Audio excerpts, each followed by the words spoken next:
लोगों की एक ही शिकायत रहती है कि पैसा तो आ रहा है पर रुक नहीं रहा है। पैसा आ रहा है और रुक नहीं रहा। उस आपका साउथ ईस्ट यानी कि आग्नेय कोण जो है, अगर वो कहीं ना कहीं वीक है तब भी पैसा आपके पास नहीं रुकेगा। ये जनरल रेमेडीज़ हैं, जो कोई भी करेगा तो धन अगर आ रहा है तो रुकना भी शुरू हो जाएगा, थोड़ी हायर होंगी। तो इससे पैसा रुकने लग जाएगा। इससे थोड़ा सा अगर आपका धन व्यर्थ हो रहा है तो उसमें थोड़ी व्यवस्था आपकी सही होनी शुरू हो जाएगी। अगर तुम्हारा शुक्र अच्छा है ना तो तुम्हारे पास पैसा बहुत आएगा। शुक्र ही मनी है, ये कहना गलत नहीं है। कभी कभी बृहस्पति बहुत अच्छा है तो आपको माला माल कर देते हैं बृहस्पति देवता। कभी कभी मंगल बहुत अच्छे हैं तो वो सारी पदार्थ आपको प्रदान कर देंगे। सूर्य बहुत उच्च के हैं, सूर्य बहुत अच्छे हैं तो सूर्य भी आपको माला माल कर देते हैं।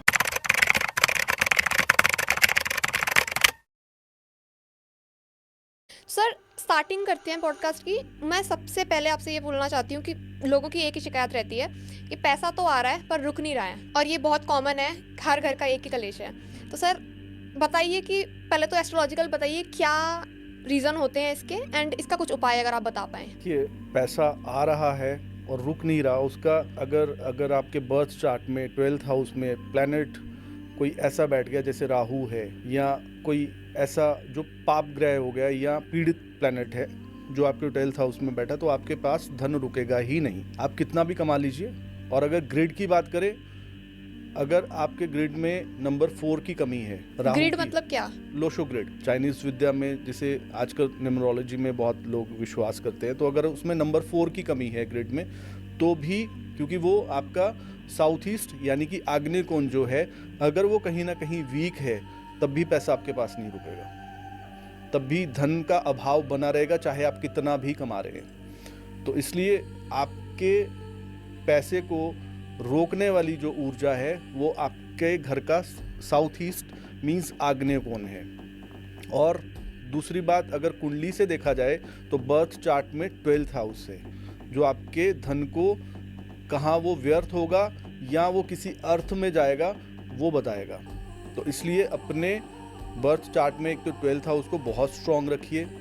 आग्नेय कोण अपने घर में वास्तु के अनुसार अगर देखा जाए तो आग्नेय कोण को बहुत बढ़िया रखिए, बहुत पॉजिटिव रखिए, बहुत स्वच्छ रखिए।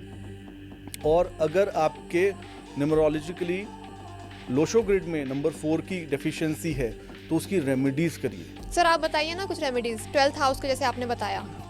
देखिए, रेमेडीज़ में सबसे मेन चीज़ तो आप ये समझ लीजिए, ये जनरल रेमेडीज़ हैं, जो कोई भी करेगा तो धन अगर आ रहा है तो रुकना भी शुरू हो जाएगा। सबसे पहले तो आपके घर में अगर लक्ष्मी जी का चित्र है कोई, तो वो लक्ष्मी जी का चित्र कभी भी इस स्वरूप में नहीं होना चाहिए जिसमें वो खड़े हैं, वो स्थिर होने चाहिए, वो बैठे होने चाहिए, वो पद्मासन उनका ऐसा होना चाहिए। वो एक तरीके से आप ये मान के चलिए कि वो स्थिरता के साथ बड़े अच्छे से तरीके से बैठे हुए, जो ब्लेस करते हुए ऐसी सिचुएशन में बैठ के वो ब्लेस कर रहे हैं आपको, ये चित्र आपके घर में होना चाहिए, ना कि वो खड़ी लक्ष्मी जी का चित्र होना चाहिए। सेकंड, अगर घर के आग्नेय कोण को आपने वाइब्रेशन क्रिएट करनी है तो उसमें लाल रंग का प्रयोग कर सकते हैं आप। अग्निकोण लाइक किचन? अग्निकोण किचन नहीं, साउथ ईस्ट का जो भी कॉर्नर होगा आपके घर का, मैक्सिमम हिंदू या सनातन में हमें या वेद शास्त्रों में और वास्तु के अनुसार अगर आप देखेंगे तो उसमें वर्णित है कि आपका साउथ ईस्ट में ही किचन होना चाहिए। अब मैक्सिमम लोग ट्राई करते हैं कि साउथ ईस्ट में किचन बने, जिनका नहीं है तो वो वहाँ पे क्या कर सकते हैं कि उसकी वाइब्रेशन को बढ़ाने के लिए लाल रंग का प्रयोग कर सकते हैं। उस वॉल पे लाल लाइट का प्रयोग कर सकते हैं, एक छोटी सी लाल लाइट वहाँ पे लगा के रखिए लाल रंग का। आप अदरवाइज एक छोटा सा पेंट का कुछ पेंटिंग लगा दीजिए, उससे भी वो वहाँ की वाइब्रेशन थोड़ी हायर होंगी।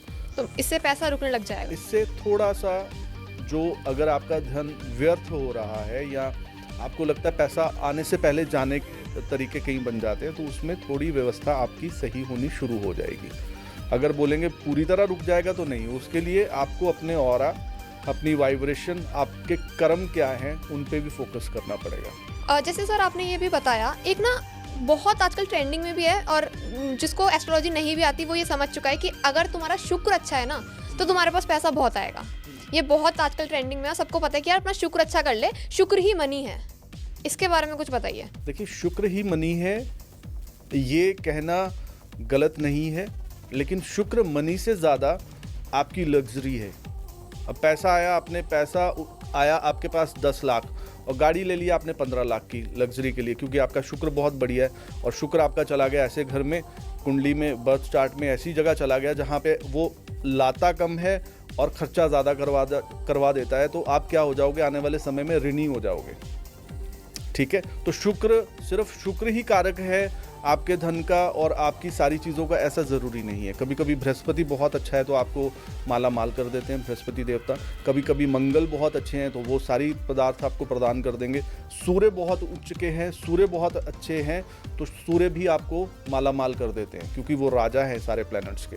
तो अगर सूर्य बहुत अच्छी स्थिति में है, बहुत अच्छा स्थान सूर्य का है आपके बर्थ चार्ट में, आपके ऑरा में सूर्य की वाइब्रेशन बहुत अच्छी है, तो भी आपके पास धन आएगा और खूब धन आएगा। और गवर्नमेंट के ज़रिए आ सकता है, राज्य के ज़रिए आ सकता है, आपको आपके पुरुषार्थ से धन प्राप्त हो सकता है और वो धन कभी भी आपका गलत जगह नहीं जाएगा। जो सूर्य देंगे, जो शुक्र देंगे, फिर वो माया है पूर्ण रूप से।